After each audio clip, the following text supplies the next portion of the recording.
How's it going, guys? My name's Wilson. Dennis Schroder, an absolute travesty of a decision, will continue getting roasted for a long time for turning down a whopping 4-year, $84 million deal he could have signed before free agency with the Lakers, ended up playing bad in the playoffs, and now signed for just a 1-year deal worth $5.9 million. We're talking about $84 million, agreed right there on the spot. What the hell was his agent thinking? With careers being unpredictable, it's never a guaranteed somebody will get a big payday when their deal expires. My goodness, wanting $120 million just to settle for under $6 million, the 27-year-old, the biggest loser in 2021 NBA free agency. The fact that he waited over a week to get signed, waiting each day, his value diminishes more. At least he's still just 27 years old, but will need to perform well and play like a borderline all-star to receive a $100 million contract next offseason. One of the many guys whose value diminished heavily after playing with LeBron. The biggest recent example, if Schroder's contract expired after the 2020 season,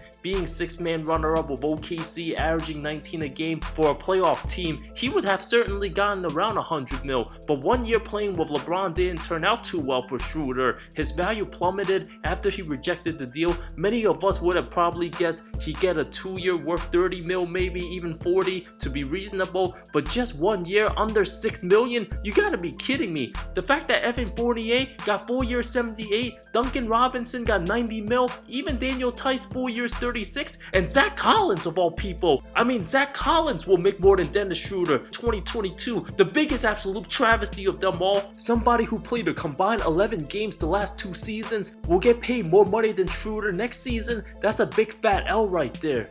On the bright side, Schroder can turn out to be one of the best bargains in the entire league. But on the not so bright side of Demarcus Cousins' career, another player who regretted turning down big money, 2 years $40 million, ended up signing 1 year $5.3 million, a lot of money left on the table before trying to chase a ring with the Dubs. After coming off a torn Achilles, Demarcus never truly became the same, body started to break down, now viewed as a borderline NBA player each of the last 2 seasons, only to end up playing 30 games for the Dubs, got hurt to start that postseason, became a shell of himself, averaged 7.6 points, under 5 rebounds in 8 playoff games for Golden State, shot under 40% from the field. Ultimately, Durant's injury cost the Dubs the title, something Cousins couldn't help pursue as a role player. A head scratcher, Demarcus was due for a $100 million deal when dominating before that Achilles injury. The following 4 years, Cousins ended up making less than $14 million, a huge loss of $26 million. Barring a miracle comeback, it's super unlikely Cousins will ever make up for his $40 million he was supposed to get if he agreed to it. Since turning that down, he's averaged 12.7 rebounds on under 46% shooting. Shabazz, who lied about his age, Muhammad, the former lottery pick, hasn't played in the NBA since 2018, having an okay season in 2017 with Minnesota, averaged 10 points on over 48% shooting, 19 minutes off the bench. The franchise even offered him a solid 4 years worth $40 million, but Muhammad rejected that deal, thinking he can leverage more money during free agency, but backfired, not understanding his worth. The market wasn't too friendly for the 6'6" small forward, decided to go back to Minnesota, only to end up with a minimum of $1.5 million over a year. That's losing 94% of his original deal. Shabazz then fell out the rotation because of new coach Tibbs, was then out of the league after finishing the 2018 season with the Bucks, made just $10.5 million total, playing in the National Basketball Association. Nerlens Noel, at least he's redeeming himself, getting a nice 3-year deal with the Knicks 2021. The 6'11" center rejected a whooping 4-year $70 million deal with Dallas for somebody who was considered a disappointment and injury prone after averaging under 9 and 7 and receiving a $70 million deal. No other team would have even came close to giving him that fat contract. Given his production and lack of numbers, you simply don't turn that down. Instead, Noel's waited till free agency, receiving a 1-year $4.1 million qualifying offer, trying to prove himself to be worth more than 70 mil, only to end up averaging 4.4 points a game and play 30 games the very next season, leaving 70 million on the table. There was a possibility he could have been out the league right then and there. There's a reason why many young players get told to secure the bag when the opportunity presents itself. After saying no, Noel's made around 12 million combined the next 4 seasons. That's leaving 58 million empty-handed that he can never get back. At least he's only 27 right now. John Amaechi, who resigned with the Magic instead of accepting a $17 million deal worth 6 years with the LA Lakers during summer 2000, ended up taking 1 year for only $600,000 from Orlando. His decision to return, stating the Magic needed him more than the Lakers, hoping to have a large multi-year contract the following season. Played subpar, went from averaging 10.5 points to under 8 a game, then to 3.2 points to 2 points a game the last 2 seasons, then out the league. Bonzi Wells, a role player for all his career, came up averaging almost 14 and 8 in 2006 with the Kings. At the height of his powers in the first round of those playoffs, put up an insane 23 and 12 on over 60% shooting against Duncan Spurs those 6 games. Sacramento offered him a 5-year worth $38 million extension. The 29-year-old did not accept that offer and fell out heavily, playing only 2 more seasons after, signed minimum contracts after, ended up with just $4.4 million his final 2 seasons, a loss of over $34 million.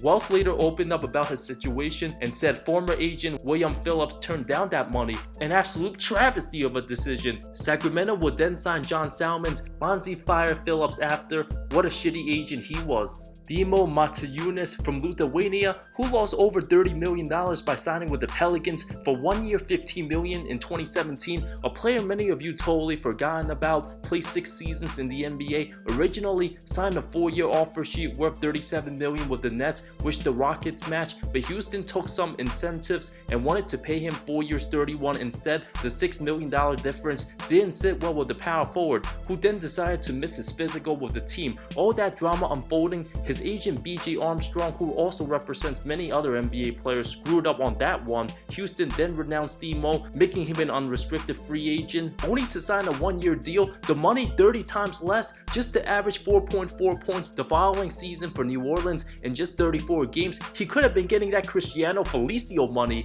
ended up making just $7.3 million for his NBA career as of 2021, Demo's playing in China.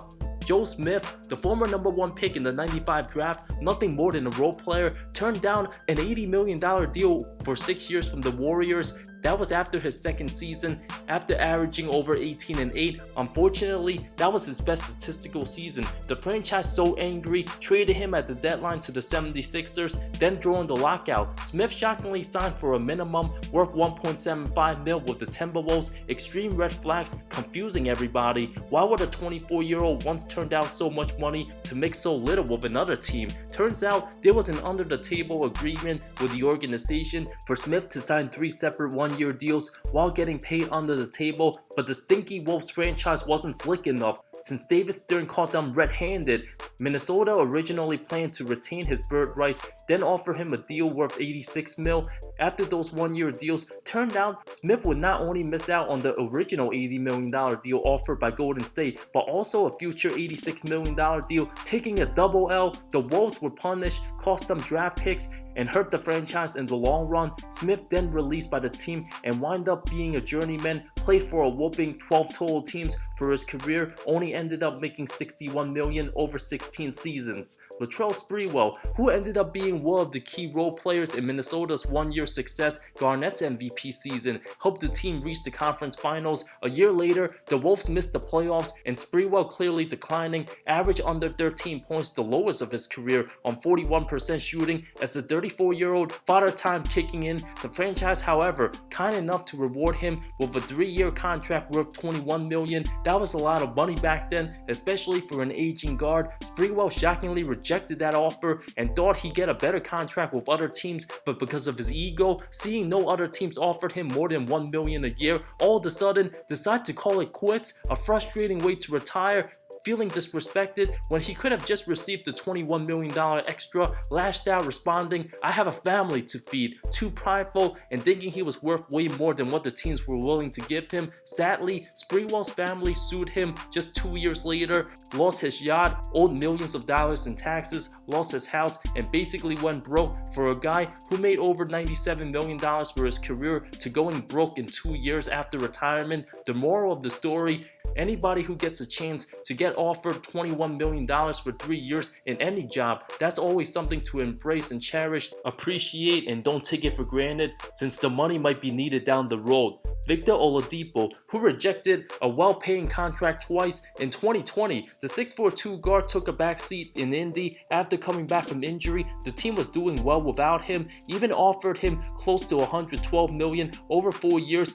Oladipo denied the deal. The team then traded him to Houston as part of that Nets James Harden package. After those injuries, Depot was nowhere near his former All-Star self in 2018, would later reject a massive deal with the Rockets worth $45.2 million over 2 years just to get traded to Miami, being injured that forced him to miss the remainder of the season, then resign with Heat Nation in the offseason on a minimum contract. That gives him a chance to test free agency for 2022 for somebody who's played a combined 88 regular season games over the last 3 seasons, constantly getting hurt, settling for 1 year, just $2.3 million with Miami, lots of confusing eyebrows, having 2 surgeries in 28 months on his right quad. I'm sure Pacer fans feel relief Depot rejected that insane offer, 2 massive paid opportunities, to saying no. Perhaps he really just loves being in Miami and wanting to be the 4th option on a contender. If Miami doesn't end up winning the title anytime soon with him and he doesn't produce well, the regrets will be off the charts. In my opinion, I don't ever see Oladipo getting the max in the future,